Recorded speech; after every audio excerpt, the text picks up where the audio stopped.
Bonsoir les amis, les passionnés, j'espère que vous vous portez bien. Bienvenue à Dieu Femme. Aujourd'hui, nous allons parler, toujours comme d'habitude actuellement, de l'élevage de porc.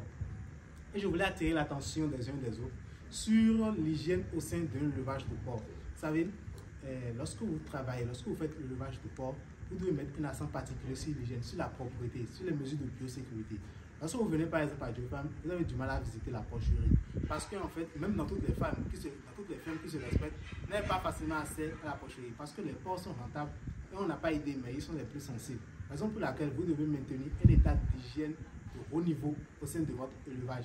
Les maladies porcines sont en fait des maladies très mortelles, des maladies très dangereuses. Et quand l'hygiène ne va pas comme il le faut, vous faites face souvent à ce genre de maladies.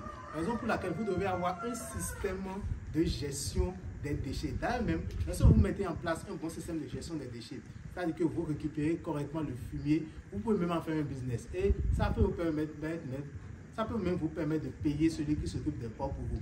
Lorsque vous récoltez les fumiers comme il le faut, vous les stockez dans un endroit correct et vous pouvez les vendre à ceux qui font la production végétale. Et là même, vous avez encore de l'argent que vous pouvez prendre pour investir dans le salaire de ceux qui travaillent avec vous.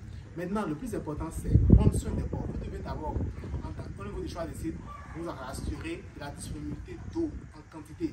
Donc cette eau va vous permettre de bien nettoyer chaque jour. Chaque matin, on doit nettoyer les loges de porc. Pour eux aussi nettoyer les porcs doivent être propres. Les loges des porcs aussi doivent être propres. Pour minimiser quand même un peu l'odeur. Parce que, attention, si vous êtes peut-être dans une zone qui ne commence pas à être habitée et il y a l'odeur qui ne commence pas à s'être dégagée, vous allez avoir beaucoup de difficultés.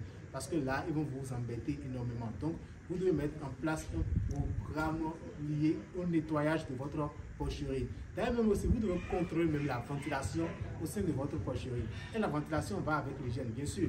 Il y a le choix de site et la construction du bâtiment qui va aider à la ventilation. Mais lorsque au niveau de votre ferme, l'hygiène n'est pas bien et qu'il y a le fumier qui est là, qui dégage de gaz, surtout l'ammoniac, il n'y aura pas une bonne ventilation. Si l'ammoniac n'est pas dégagé, n'est pas directement rejeté hors du bâtiment, ça va arrêter là, ça va s'arrêter là. Et là, ça va créer des problèmes respiratoires au niveau de votre porc. Donc, lorsque vous avez des problèmes respiratoires en même temps, ça a en même temps un impact sur la productivité, c'est-à-dire la croissance des porcelaines, mais aussi sur la prolificité des trucs que vous avez. Donc, il doit y avoir une très bonne ventilation au sein de votre élevage. Et si l'hygiène est bonne, ça corrige en même temps la ventilation. Et aussi quand même, vous devez pouvoir contrôler la température.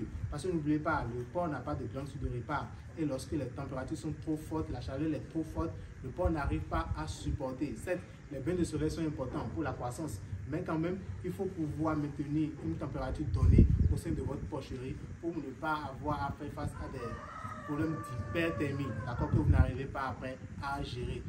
Alors, ces petites choses que je veux partager avec vous. Pour pouvoir les régler, il faut bien faire le choix des sites, bien construire le bâtiment suivant les normes qu'il faut. Ainsi, la ventilation sera favorisée et mettre l'accent sur l'hygiène.